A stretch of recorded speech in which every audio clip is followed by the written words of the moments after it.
Bonjour diddly-orno everybody, hope you're all doing well out there. Today I thought I'd take a quick look at the Marvel Legends Venompool Wave Carnage figure. It wasn't one I was planning on getting, but yeah, I picked him up, so I thought I might as well review him. But might as well do what I normally do, just go into a quick bit of backstory on the character. Okay, so let's get going. Carnage is, at its very core, an attempt in the 90s to cash in on the popularity of Venom. So Marvel thought, well, let's create another Venom. So they did another symbiote character, and it worked. To be fair, he's a very popular character. It first appeared in Spider-Man. The character is Cletus Cassidy, a sort of redneck, rock and country-loving sociopath, psychopath, serial killer, who was in a cell next to Eddie Brock, and when Eddie's Venom symbiote came to break him out, it left behind a little baby symbiote which bonded to Cassidy and created this redneck serial killer he created Carnage. And the character proved popular enough to, over the years, get several series of his own and events, most notably probably Maximum Carnage. That was an event where he and a bunch of other psychopath Marvel characters got together, started rampaging through New York, and a bunch of Marvel street level heroes got together to fight him off. Actually, to be fair, quite a lot of the characters from that series now have figures. I think I only have like 3 of them, like Venom, Carnage, and Spider-Man, but other ones are available, like Deathlock, Cloak, Dagger, Demogoblin, Doppelganger. There's quite a few of them. There's very few that haven't been made yet, but yeah, that's the character. Oh, one thing I got to mention is he also had a really kick-ass game back in the 90s. It was just a Maximum Carnage game, but most people know the character who grew up back then from this game because it was actually a really fun side-scrolling beat-em-up. I just thought I'd throw that in because it was a good game. It deserves people knowing more about it.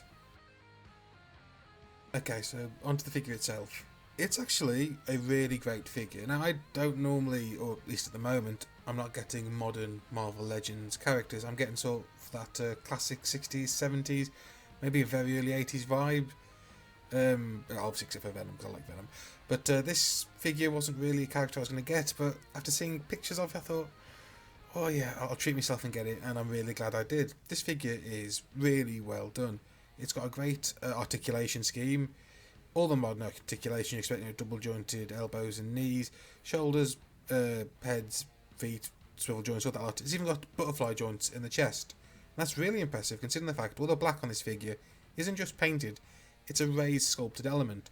Now you'd think that might get in the way of articulation, but no, it all fits in really well. And the figure's also got these nice little tendrils that are strategically placed around him to really give the feeling of motion and the sort of tendrils the character is often drawn with in the comic books. Do I wish anything different about the figure?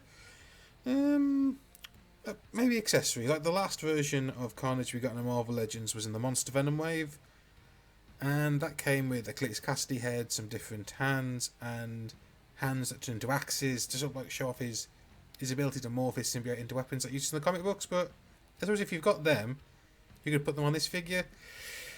Might not work perfectly because obviously I think the red's actually slightly different. I did have that figure and I'm not entirely sure, but I think the reds might be slightly different.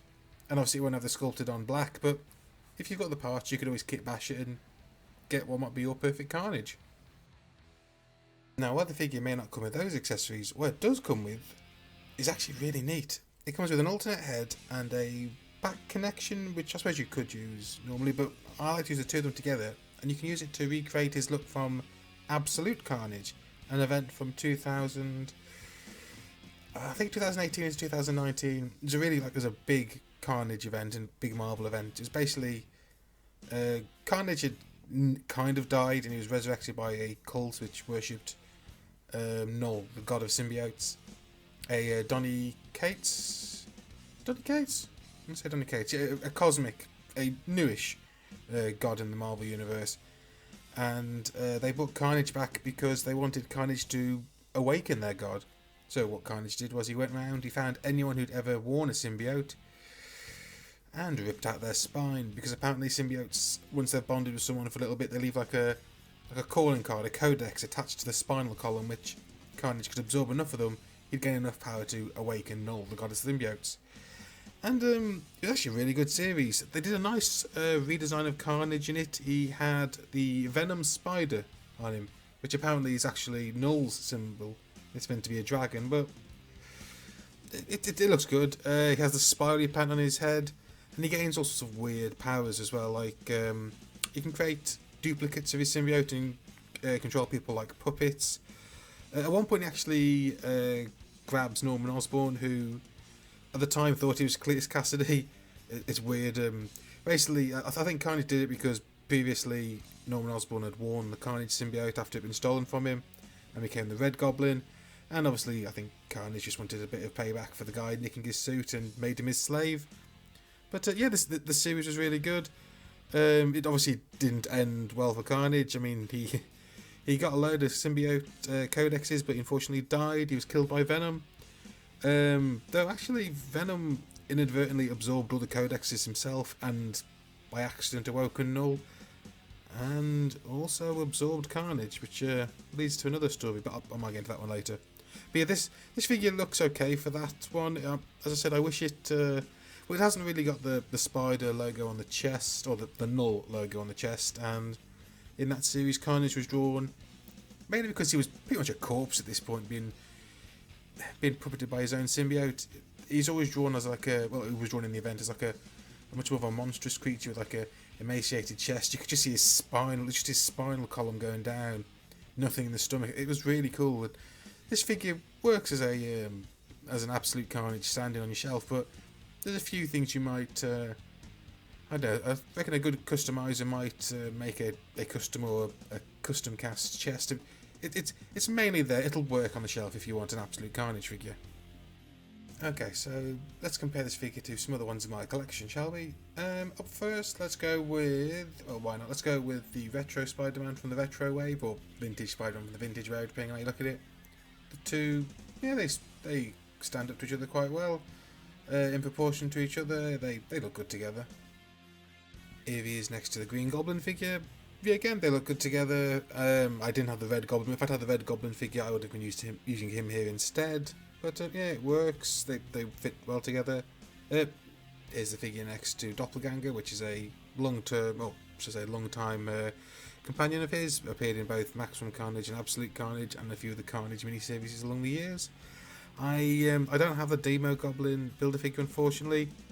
I know it's out there. I really wish I had it, but I just haven't been able to get hold of it so far. But yeah, if I had that, I'm sure that'd look great with him as well. Next we have up here is next to Man-Thing, a larger Build-A-Figure. Just to get this in shot. Yep, there you go. Yeah, he works together. The two figures look good. Yeah, no complaints. And because why the hell not? Here is Carnage and Carnage compared to each other. Yeah, this isn't camera trickery. I just bought the figure twice because I wanted a few shots of the two different versions of them together in this review. I'll be selling the other one off because I know some people have been buying multiple of this guy to army build for Absolute Carnage, but it doesn't really work because the army Carnage created in the comics didn't really look like this.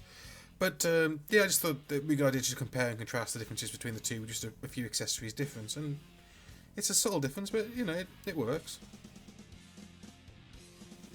And perhaps most importantly, here's Carnage compared to Venom. This is the Venom from the Absorbing Man wave, and I think these are the two figures that sort of work the best together.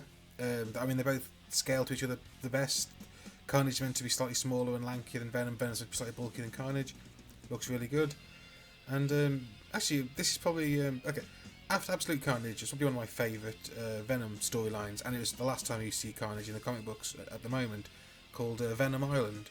And it just followed on from Absolute Carnage, in that after absorbing all the codexes and the Carnage symbiote, Venom discovered that the Carnage symbiote was still in his system and it was trying to take over. So in an attempt to try and stop it, he tried flying to an island he used many years ago to isolate himself from. It was at a time when he thought he'd killed Spider-Man and decided to have an island vacation, but he flew to the island, but the Carnage part of the symbiote took over and crashed the plane, and Eddie Brock ended up on the island separated from his symbiote, and basically the Carnage symbiote was using his own symbiote as a host in a strange sort of way. And there's Eddie Brock without his symbiote running around the island just trying to kill the Carnage symbiote and hopefully save his own. things didn't quite go to plan because the Carnage symbiote managed to. Eddie Brock had got all this gear set up just in case he had to fight a symbiote for some strange reason, but the Carnage symbiote managed to get through the defences he'd set up and attach itself to his hand, about to take over his body. So, what does Eddie do like a boss? He chops his own hand off and sears the wound shut with a red hot blade. That was pretty damn metal, and the story sort of follows him trying to go around the island and escape the Carnage symbiote. Unfortunately, it doesn't work, and he eventually gets possessed by it, and a sort of new Carnage is formed. Up until his son Dylan, which is a relatively new addition to the comic books, his son is able to control symbiotes.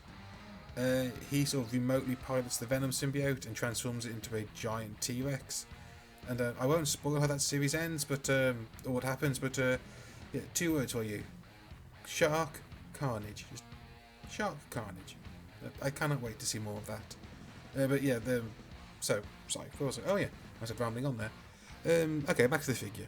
What do I think about the figure, really? Final thoughts. I really like this figure.